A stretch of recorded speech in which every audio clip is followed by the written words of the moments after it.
بہت سارے کام ہیں اس میں، جیسا کہ آج کل یہ چل رہا ہے کہ بہت سارے نوجوان ان کے اوپر الزام لگا کر قید خانوں میں ڈال دیا جاتا ہے. تو جمعیت علماء جو بھی مظلوم ہے، بے گناہ ہے، اس کے جو ہے لیگل تعاون کرتی ہے. جو بھی قانونی اعتبار سے اس کی مدد ہم کر سکتے ہیں اس طریقے پر اس کی مدد کرتے ہیں، تعاون کرتے ہیں. الحمدللہ حضرت مولانا سید ارشد مدنی مدد العالی جو ہمارے قومی صدر ہیں، آپ کے پاس جو ہے درخواستیں آتی ہیں، آپ کو لوگ آتے ہیں، ملتے ہیں، اپنی پریشانیاں رکھتے ہیں، تو حضرت جو ہے جس علاقے کا وہ مسئلہ ہوتا ہے اس علاقے والوں کو جو ہے متوجہ کرتے ہیں، اور پھر اس کے لیے جو بھی ضرورت ہوتی ہے وکلاء کا رکھنا اور ان کی فیس ادا کرنا وغیرہ وغیرہ جو بھی کام ہوتا ہے. بہت سی مرتبہ ایسا ہوتا ہے گھر کا کمانے والا ایک ہی ہے اور وہی الزام لگا کر اس کو قید خانے میں پہنچا دیا گیا اور ہے بے گناہ، تو اس کی صفائی کے لیے عرصہ دراز لگ جاتا ہے. تو گھر کا چلانا، ان کے بچوں کا پڑھانا، اور پھر ان کے بوڑھے ماں باپ ہیں ان کا علاج معالجہ وغیرہ، تو ایسی بھی درخواستیں آتی ہیں. تو حضرت سب کا خیال رکھتے ہیں، ان کے گھروں کا بھی جو ہے گھر والوں کا بھی تعاون کرتے ہیں، اور ان کے کیس میں جو بھی قانونی اعتبار سے مدد کی ضرورت پیش آتی ہے وہ سب حضرت کرتے ہیں. کیونکہ میں آپ سے مخاطب ہونا چاہوں گا مولانا حافظ محیب اللہ صاحب، محیب اللہ امین صاحب، کیونکہ آپ بھی جماعت کے جنرل سیکرٹری ہیں کرناٹک اسٹیٹ کے. ویلکم ٹو اوور چینل سر. سر آج کل جو ایک مدعا بنا ہوا ہے وقف بل کے تعلق سے، میں دونوں سے بھی یہ جاننا چاہوں گا کہ وقف بل کو آپ لوگ کہاں تک اس کی مرمت کیے ہیں، یا جو پچھلے دنوں ایک یہ بھی نکلا تھا ابھیان جو علماء جو ہے بیان دیے تھے کہ اسکین کرو اور اپنا آبجیکشن رجسٹر کراؤ. دیکھیے اس میں آپ اس کا اندازہ لگائیے کہ بھئی گورنمنٹ اگر چاہتی ہے کہ مسلمانوں کا مسئلہ حل ہو، جی، اور وقف بورڈ میں واقعی وہ چاہتی ہے کہ وہ ایسا کام کریں جس سے غریب طبقے کو نفع پہنچے اس کا، جی، تو جب تک آپ جس آدمی کے بارے میں اور جس کے ریلیجیس میٹرز میں آپ انٹرفیئر کر رہے ہیں، وہ جب تک اس کمیونٹی کو انوالو نہیں کریں گے، آپ ان کے لیڈرز کو نہیں لیں گے. اصل شریعت بتاتی ہے کہ وقف کسے کہتے ہیں، اور یہ علماء سے میٹر رکھتا ہے. تو ان کے علماء اور بڑوں کے ساتھ آپ بیٹھیں گے نہیں، اس کو سمجھیں گے نہیں، اور اس کا کیسا راستہ نکالنا ہے اس کو اگر ڈسکس نہیں کریں گے، تو بغیر اس کے ایک بل لے کر آنا، تو یہ ہماری کمیونٹی میں ایک غلط میسج جاتا ہے کہ بھائی یہ without over concern and without over یہ ہم لوگ جو ہے ایسا نظر آتا ہے کہ بھائی ایک معمولی سا ول بنایا جاتا ہے پراپرٹی کا، یعنی باپ بیٹے کے لیے بھی لکھتا ہے تو باپ کو پہلے پوچھا جاتا ہے کہ بھئی آپ کیا خوشی سے آپ اس بیٹے کو دینا چاہتے ہیں. وہ ہر جگہ پہ ہر مذہب میں، لیکن یہ بل رائے اور مشورہ تو یہ اتنا بڑا فیصلہ جس کے لیے جن لوگوں نے کروڑوں روپیوں کی جائیداد قوم کے لیے دے رکھی ہے، اور اس کا مالک صرف اللہ ہوتا ہے، اس کا صرف نگہبان تو ہو سکتا ہے، مالک کوئی نہیں ہو سکتا. تو اس کا ڈیسیشن گورنمنٹ وداؤٹ کنسرن کرنے کے اور without discussing the matter with the leaders of the community کرنا جو ہے وہ جمعیت علماء کا، ہمارے صدر محترم مولانا ارشد مدنی صاحب کا اسٹینڈ یہی ہے کہ بھئی ہم اس کو ریجیکٹ کرتے ہیں. اگر واقعی ہے تو ہمیں بلایا جائے، بٹھایا جائے اور ہمیں بات کیا جائے، پھر ہم بھی راستہ نکالنا، کچھ رائے دیں گے، مشورے دیں گے. پھر اگر واقعی وہ قوم کے لیے اور غریبوں کے لیے اور سب کے لیے بھلائی ہے تو پھر راستہ نکلے گا اس میں. کیونکہ اس پہ زیادہ نہیں، کیونکہ آلریڈی اس پہ بہت ساری بھی ہو چکی ہے، اس کے اوپر بہت سارے لوگ میمورینڈم بھی دے چکے ہیں. پارلیمنٹ جوائنٹ پارلیمنٹری کمیٹی آئی تھی، ہم لوگ بھی گئے تھے ٹیوزڈے کے دن، تو ان کے ساتھ سارا دن رہے. لیکن یہی ہے ہمارا کنسرن، یہ ہے کہ it should be with mutual بیٹھ کے، بھائی کمیونٹی کا بھلائی کمیونٹی کے لیڈرز اور علماء جانتے ہیں، ان کے ساتھ ڈسکس کیا. اس کے اوپر جو ہے کوئی ایک بیچ کی رائے نکالنے کے لیے تو اس کے لیے سب کی رضامندی ضروری ہے. رضامندی سمجھایا جائے کہ بھئی کیوں لایا گیا، اس کی بھلائی ہمارے ذہنوں میں بھی ہے، کچھ ہم بھی بولیں گے. جی.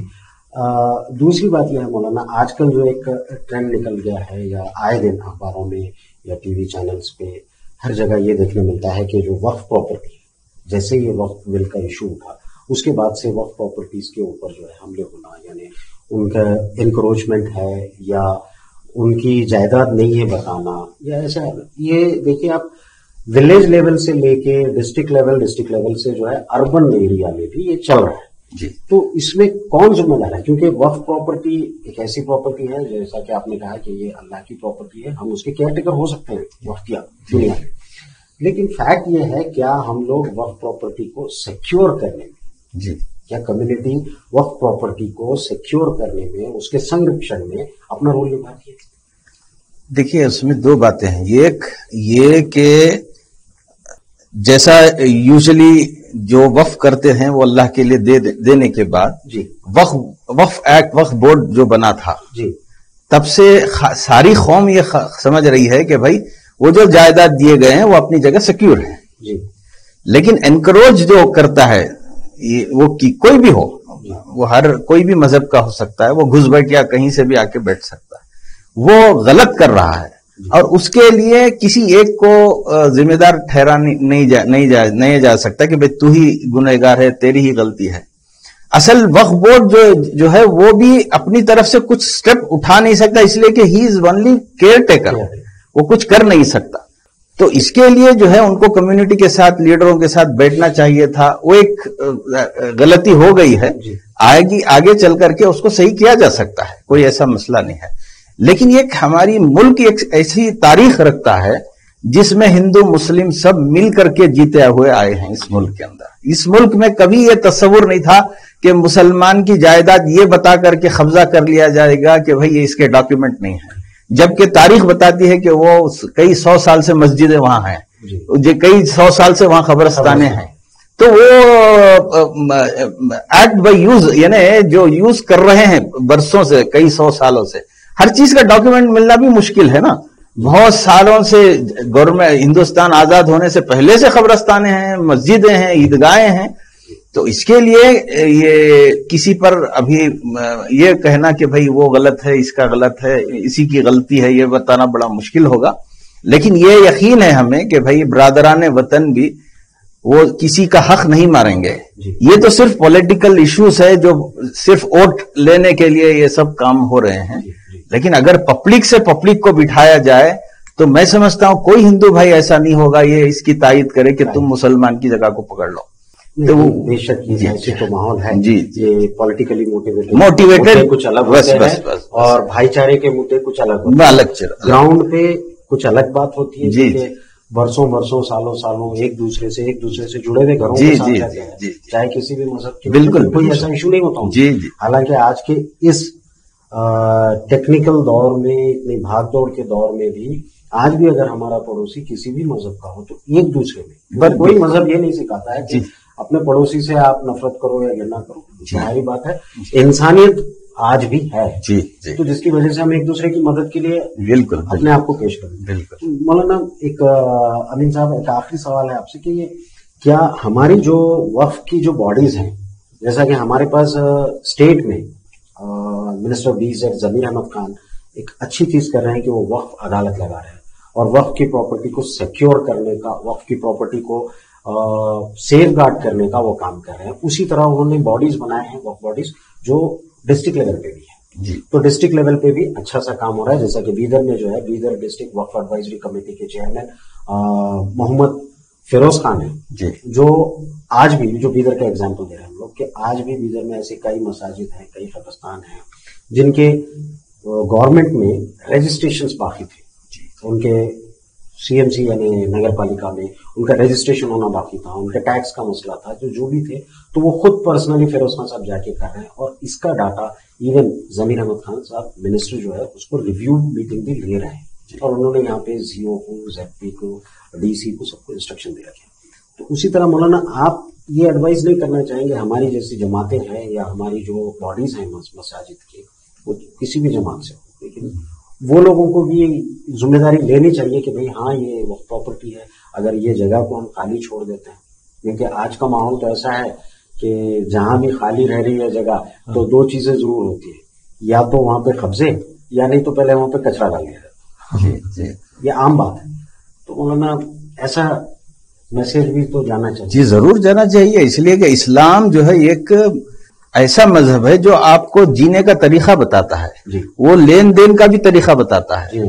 اور جب مسجد اور مدرسے کو کس طرح سے لیا جائے، کس کو رکھا جائے، اس کا بھی طریقہ بتایا گیا ہے. تو اگر کہیں کوئی ڈاکیومنٹیشن میں کمی ہے تو اسے پوری کرنی چاہیے، اس کو صحیح کرنا چاہیے. اور جیسا یہ بیزٹ ضمیر صاحب جو کام کر رہے ہیں الحمدللہ بہت اچھا ہے. اویئرنیس آ رہی ہے لوگوں میں، معلوم تو ہو رہا ہے کہ بھئی وقت کتنی ہے، لوگ جم رہے ہیں، سمجھ رہے ہیں ہمارے علاقے میں اس کو کیا کرنا چاہیے. نہیں، آج کرناٹک میں تو یہ مجھے ایسا لگتا ہے پچھلے دنوں کی ان کی بات اور دیکھ کے کہ وقف پراپرٹی کی ویلیو آج اس کے جو کیئر ٹیکرز ہیں ان لوگوں کو اس کی ویلیو معلوم. بس بس بس کہ بھئی ہمارے پاس، ہمارے قبضے میں، ہمارے وقت میں اتنی جگہ ہماری درگاہ کے لیے اتنی تھی، عیدگاہ کے لیے اتنی تھی، مسجد قبرستان کے لیے. نہیں تو پہلے جو ہے اس کو ہم کیئرلیس ہو گئے تھے. جی جی اویئرنیس آیا. مولانا ایک آخری سوال ہے کہ آج کے یوتھ اور جنریشن کے لیے آپ کا کیا میسج ہے؟ آپ بھلے ان کو دونوں جینڈرز کو لے لیجئے، میل اور فیمیل، نمازوں کے تعلق سے بھی اور ان کے رہن سہن. بس ایک ہر آدمی کو ایک ذمہ دار شہری ہوتے ہوئے اپنے ملک کے، اپنے مذہب پر چلنا چاہیے، اپنے دینی فرائض کو انجام دینا چاہیے. والدین کی خدمت ہے، ان کے ذمہ ہوتی ہے. آج کل دیکھا جاتا ہے کہ والدین کو ایک نیا معاملہ چلا ہے کہ اپنے والدین کا دیکھ بھال نہیں ہو رہی ہے. تو یہ ایک بہت بڑا معاشرہ کے اندر جو خرابیاں آئی ہیں اس کو ہم صحیح کرنا چاہیے. اسی لیے کہ اس کے بغیر آخرت اچھی نہیں ہو سکتی، نہ دنیا اچھی ہو سکتی.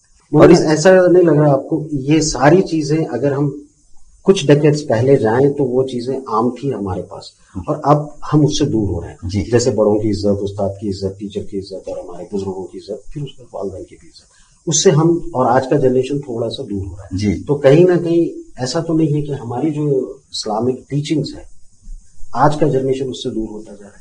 اس کی غلطی یہ ہے کہ غلطی بچوں سے زیادہ ماں باپ پر بھی ایک ذمہ داری آتی ہے کہ بچہ جب بڑا بچپن ہی سے اس کو اسلامی تعلیم اور دینی مدارس کے ساتھ اور کم از کم مسجد کے اندر مکاتب کے ساتھ جوڑا جائے، اور اپنے گھروں میں بڑوں کی عزت، چھوٹوں سے شفقت، یہ ساری چیزیں ان کو سکھائی جائے. آج کیا ہو گیا، آدمی جو ہے بچوں کو موبائل کے حوالے کر رہا ہے، ٹی وی کے حوالے کر رہا ہے. اب جو تہذیب اس میں وہ دیکھ رہا ہے وہی تو کیچ کرے گا. تو اسی لیے جو ہے بہت معاشرے کے اندر خرابیاں آ رہی ہیں. اسے ہمیں اپنے ماں باپ کو اپنی اولاد کی فکر آج کریں گے تو کل بڑے ہو کر وہ ان کے ماں باپ کی فکر کریں گے.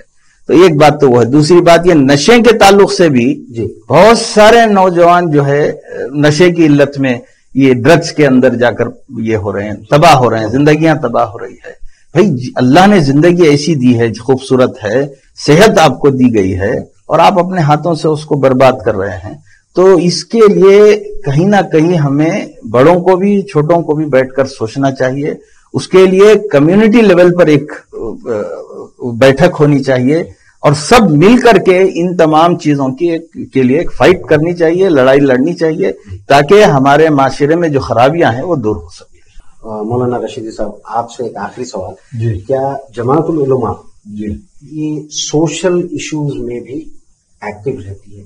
جیسے کہ گھریلو پرابلمز ہیں تو دینی معاملوں سے اس کو حل کیا جاتا ہے، جیسے شوہر اور بیوی کے جھگڑے ہیں، یا ماں باپ اور یا زمین جائیداد کے حصوں کا مسئلہ ہے. جی، جمعیت العلماء کا ایک شعبہ محکمہ شریعہ بھی ہے. جی.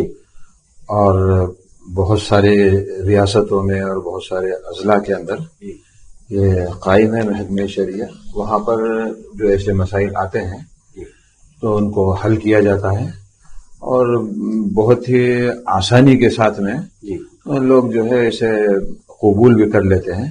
اس لیے کہ آپس میں مل بیٹھ کر جب بات کرتے ہیں تو کچھ نہ کچھ اس میں جو ہے ایک دوسرے کی غلط فہمیاں سامنے آتی ہیں تو اس کا حل نکل جاتا ہے، خوشی خوشی اسے قبول کر لیتے ہیں.